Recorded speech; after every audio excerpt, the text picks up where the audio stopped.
মামুন যদি মামুন যদি লালার সাথে লিয়াজু করতো তা আমাদের এত কষ্ট হতো না, ভালোই হতো। আমি তো বারবারই বলেছি যে আপোষ করে ফেলো তাহলে ঠিক আছে, কিন্তু আমার মক্কেল আমাকে যেটা বলেছে এবং গত সংবাদ সম্মেলন যেটা হয়েছে মামুন সহ আমাদের, তখনও কিন্তু বারবার ও একটা কথা বলেছে যে আমি জেল জরিমানা আমার যাই হোক, আমি কিন্তু ওর সাথে আর এক হতে চাই না। এখন দেখেন, এটা সম্পূর্ণ একটা ব্যক্তির মনের উপরে কিন্তু আপনি আদালতও জোর খাটাতে পারবে না, তাই না?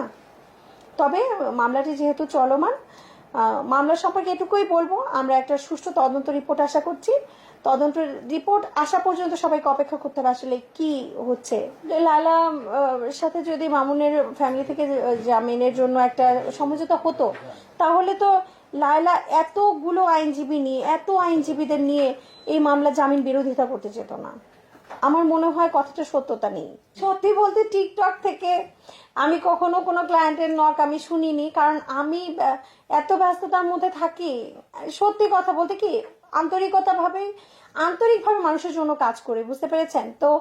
আন্তরিকভাবে যখন কাজ করি, স্বাভাবিকভাবে আমার মামলা মোকদ্দমা আল্লাহর রহমতে ভালোই আছে।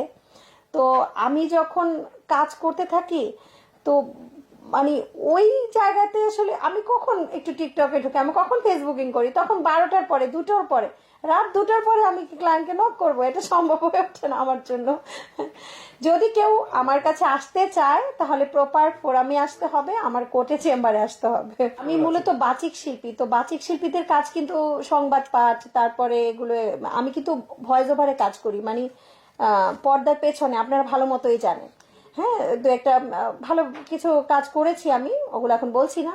তো ওগুলো একদমই শখ থেকে করি, কারণ ওগুলোকে প্রফেশনালি নেইনি আমি, কারণ সময় হয়ে ওঠে না আইনজীবী প্রফেশনটা, তারপর নিজের সংসার, বাচ্চাগুলো আমার ছোট, তো সবকিছুর পরে না খুব একটা সময় হয়ে ওঠে না কিভাবে ওগুলো করব।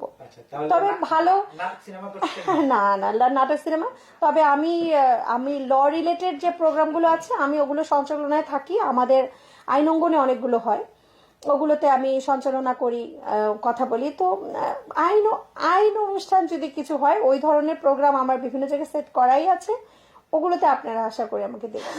না না, সিনেমা হলে গিয়ে সিনেমা দেখার মেন্টালিটি আমাদের ছিল না, ধরনের ভাইরাল আমাকে আপনারা করছেন। এখন টেকনোলজি অনেক ডেভেলপ।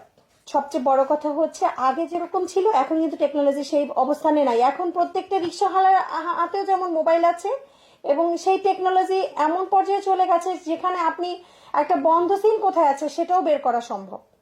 তো আশা করি যারা সাইবার বুলিং এর শিকার হচ্ছেন, কখনো যদি মনে হয় যে না বুলিং, বা দেখি তো সোশ্যাল মিডিয়া, বললাম না, দেখলাম তো কান্না করে অনেকে, বা অনেক ধরনের ইমোশনাল হয়ে যায় যে আমাকে এরকম করছো, তখন আমি মনে করি অবশ্যই আইনের আশ্রয় নেবেন, কারণ সাইবার বুলিং থেকেও আপনি আইনের মাধ্যমেই রক্ষা পেতে পারেন।